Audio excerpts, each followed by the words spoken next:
అంట. అబ్బా, ఆ వాక్యం చదివినప్పుడు నాకు ఎంత ఆనందం అయిపోయిందో. అప్పటి నుంచి అస్సలు ఎవరికి తీర్పు తీర్చను నేను.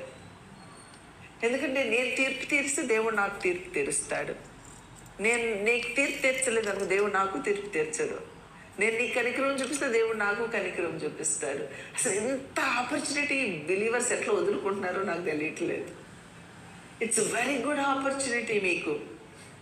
మీకు ఎవరిని చూసినా వీళ్ళు తప్పు చేస్తున్నారు అని అనకుండా మీరు ఉన్నారనుకో, అప్పుడు దేవుడు కూడా మనల్ని అంతే కనికరం చూపిస్తారు. కాబట్టి దయచేసి మీరు దీని మర్మాన్ని అర్థం చేసుకోండి.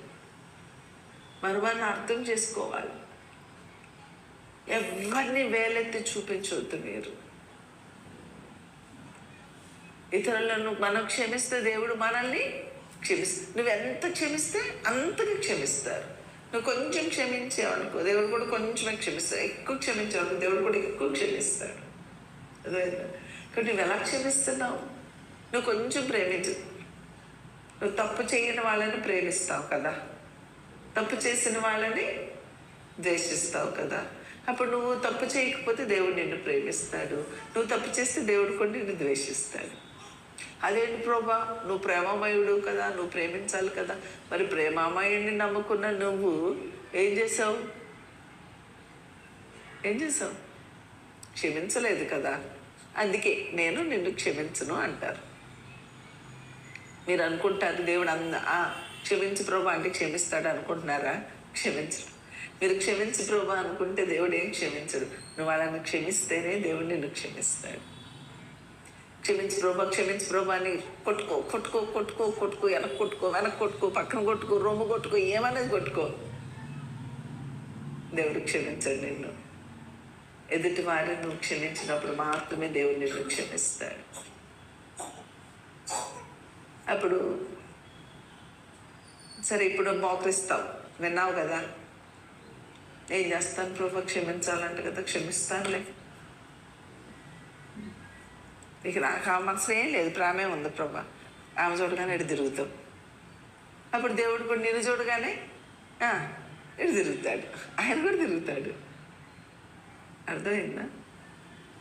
నువ్వు నీ శత్రువుతో ఎలాంటి రిలేషన్షిప్ మెయింటైన్ చేస్తావో దేవుడు నీతో అలాంటి రిలేషన్షిప్ మెయింటైన్ చేస్తాడు. 99 మందితో మంచిగా ఒక్కరితో మంచిగా లేవు, దేవుడు నీతో మంచిగా ఉండడు. ఇట్స్ పక్కా. నా మాటలు కదే, దేవుని మాటలు. అర్థమైందా? క్షమించండి రా, ప్రేమించండి. ఎన్ని రోజులు మాట్లాడుకుంటుంటావు, ఎన్ని రోజులు వైరం పెట్టుకుంటావు. అసలు దేవుడు నీ ప్రార్థన ఎట్లా వింటాడు? నీ మొర ఎలా వింటాడు?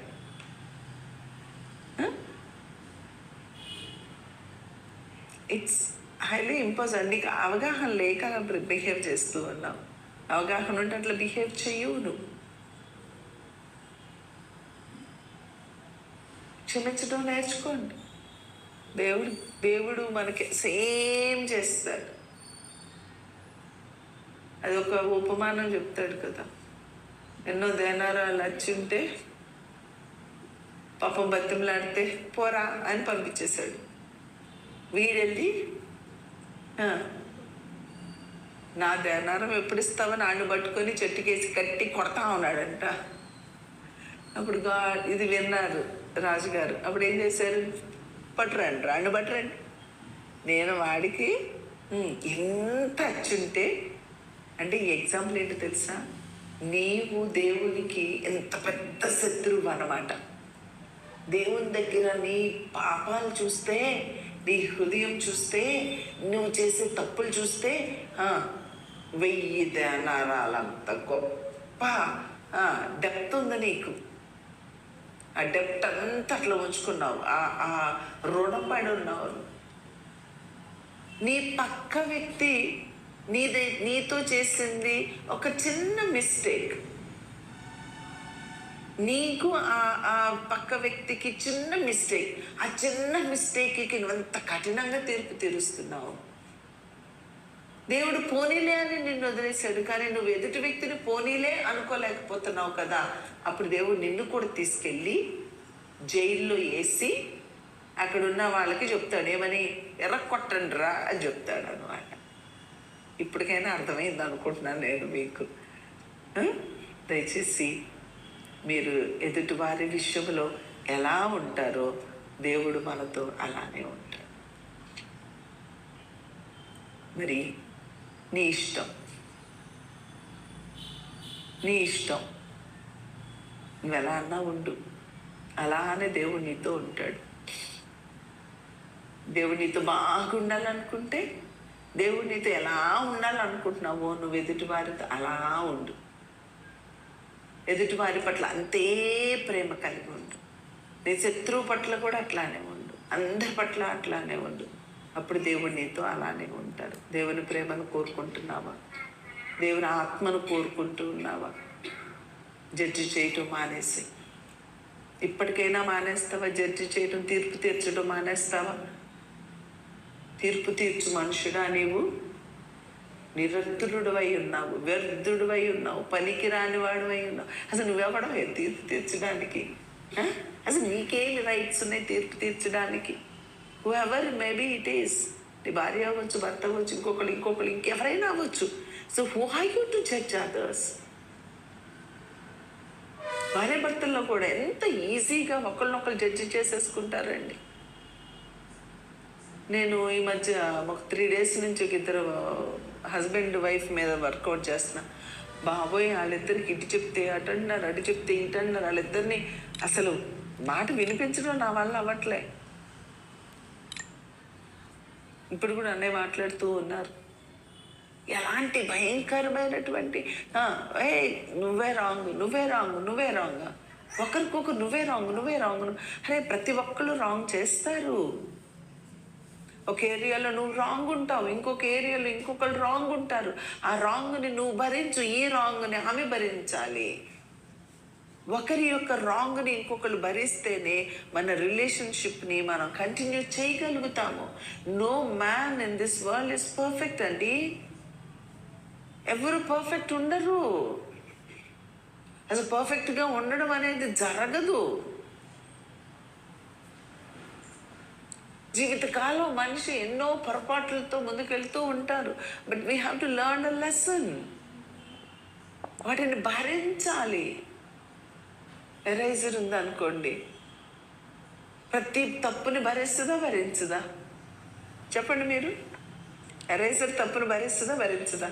పెన్సిల్ రాస్తూ ఉంటుంది, తప్పు వచ్చింది. ఎరేజర్ ఏం చేస్తుంది? ఎన్నిసార్లు తప్పు రాస్తావు, నేను చెరపను అంటుందా? అనదు. అది జరుగుతూనే ఉంటుంది. అంత కవిత రాసేసిన తర్వాత అది చదువుతుంటే ఏం రాసావు మృదులా అని మృదులాని పొగుడతారు. కానీ అది రాస్తూ ఉన్నప్పుడు ఎన్ని మిస్టేక్స్ చేరిపిన ఎరేజర్ గురించి ఎవరైనా మాట్లాడతారా అండి? ఆ పిల్ల ఆ కథ రాయాలి అంటే, ఆ పోయం రాయాలి అంటే దాని వెనకాల ఎంతోమంది ప్రోత్సాహపరులు ఉంటారు. ఆమె తప్పుల్ని భరించే వాళ్ళు ఉండుంటారు, కప్పిపెట్టిన వాళ్ళు ఉంటారు. మన జీవితంలో మన తప్పుల్ని కప్పిపెట్టిన జాబితా చూసి ఎంతమంది ఉంటారు? అమ్మ ఉండదా? నాన్న ఉండరా?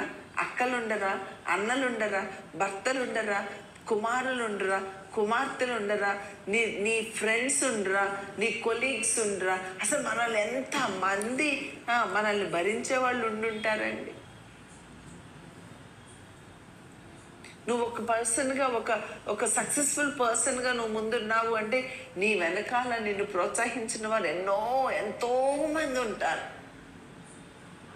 How can you forget them? మర్చిపోకూడదు. వాళ్ళని కూడా జీవితాంతం మనం ఏం చేసుకోవాలి? జ్ఞాపకం చేసుకోవాలి.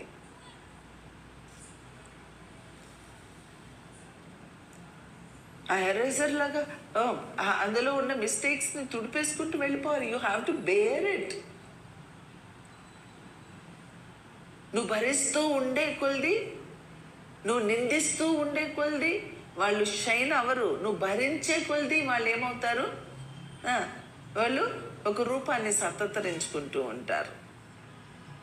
సో కాబట్టి భరించడం నేర్చుకోండి. భర్తలారా భార్యలు భరించండి. భార్యలారా భర్తల మిస్టేక్స్ని భరించండి. తల్లిదండ్రులారా బిడ్డల మిస్టేక్స్ని భరించండి. అల్లరి చేసుకోవద్దు, ఆరేసుకోవద్దు. అర్థమవుతుందా?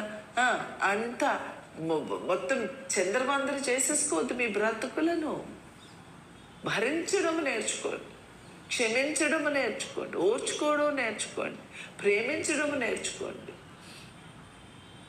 అది కేవలము దేవుని ఆత్మ కలిగిన వారికి మాత్రమే అది సాధ్యమవుతుంది. కాబట్టి దేవుని ఆత్మను సంపాదించుకుందాం. దేవుణ్ణి అడుగుదాం, భరించడం నేర్పించయ్యా, క్షమించడం నేర్పించయ్యా, ఓర్చుకోవడం నేర్పించయ్యా. తప్పుల్లో ఉన్న వారిని, 99 తప్పులు ఉన్న వ్యక్తిని, ఒక్క మంచి ఉన్న వ్యక్తిని ప్రేమించడం నేర్చుకో. అబ్బా, అసలు పరలోకంలో నీకు ఏ స్థానం ఇస్తాడో తెలుసా? దేవుడు ఆయన కుడిపక్షాన్ని నిన్నే కూర్చోబెట్టుకుంటాడు. తప్పుల్ని క్షమించేవారిని, తప్పుల్ని భరించేవారిని, నిందలను మోసేవారిని, నిందించేవారిని కాదు. నీకు నిందించడం వచ్చు, నిందను మోయడం వస్తుందా? నిందను మోసేవారినే ఆయన కుడిపక్షంగా ఆనుకునేలాగా ఉంటాడండి. అలాంటి స్థానాన్ని ఇస్తారు. అదే ప్రభు యొక్క స్థానం. ప్రేమించిన వారిని ప్రేమిస్తే వాట్ ఈస్ ద యూస్? పరలోక కొండ మీద ప్రసంగంలో చెప్పింది అదే. ప్రేమించే వారిని ప్రేమించడం ఎవరికైనా చేతన అవుతుంది. అది దానికి దేవుని ఆత్మ ఎందుకండి? ప్రతి మనిషికి సాధ్యమే. కానీ దేవుని ఆత్మ కలిగిన వారు మాత్రమే 99 తప్పులున్న వారిని, ఏ తప్పు లేని వారిని ప్రేమించినంతగా ప్రేమించగలుగుతారు. 100 తప్పులున్న వారిని, ఏ తప్పు లేని వ్యక్తిని ప్రేమించిన దానికంటే ఎక్కువ ప్రేమించగలుగుతారు. అది దేవుని ఆత్మ చేసే పని. కాబట్టి నిందించడము, ఏలెత్తి చూపించడము, పడగొట్టడము, మనుషులను అసహించుకోవడము, గౌరవం లేకుండా మాట్లాడటము, వాళ్ళు చిన్నవాళ్ళైనా వాళ్ళు పెద్దవాళ్ళైనా గౌరవంగా మాట్లాడాలి, మర్యాదగా మాట్లాడాలి. కొంతమంది ఎంత చులకనండి. ఇందాక ఒక పాప మాట్లాడుతూ ఉందో, హే హే అంటుంది. అరే చిన్నపిల్ల, ఎందుకు అంత చిరాకుగా మాట్లాడుతున్నావు అనిపించింది మనసులో. ఎందుకు అంత అంత చులకన భావం ఎందుకు? అదే నీ కూతురైతే అంతే చులకన భావం ఉండదు కదా నీకు. జాగ్రత్త.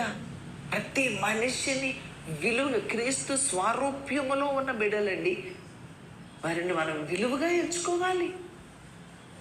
మరి ఎంత అసహ్యులైనా సరే వారిని విలువగా ఎంచుకోవాలి, వారిని ఘనంగా ఎంచుకోవాలి. ఎంత చులకన భావం మీకుంటుంది. దయచేసి అట్లా ఉండొద్దు.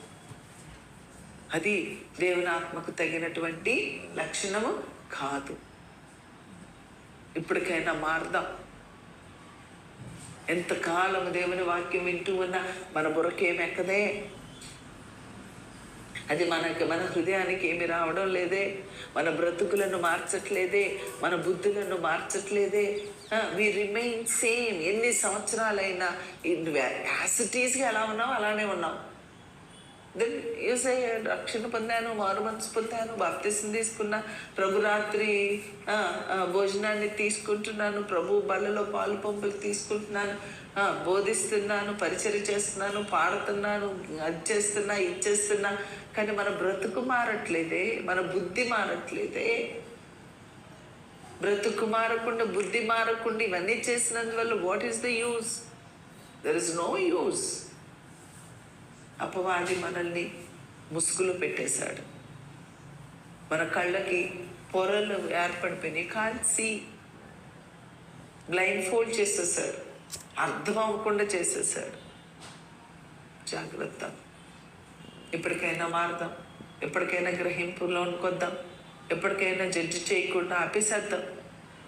దేవుడు ఎవరికి ఒక్కొక్కరికి ఒక్కొక్క రీతిలో ఆయనకి ఇష్టమైనట్లుగా ఆయన చేస్తూ ఉంటారు. Let him go. దేవుడు చేసే పని మనం చేయాలని ప్రయత్నం చేస్తే దానివల్ల మనం నష్టపోతూ ఉంటాం. తీర్చవలసింది ఒకే ఒక్కడు, అదే దేవుడు.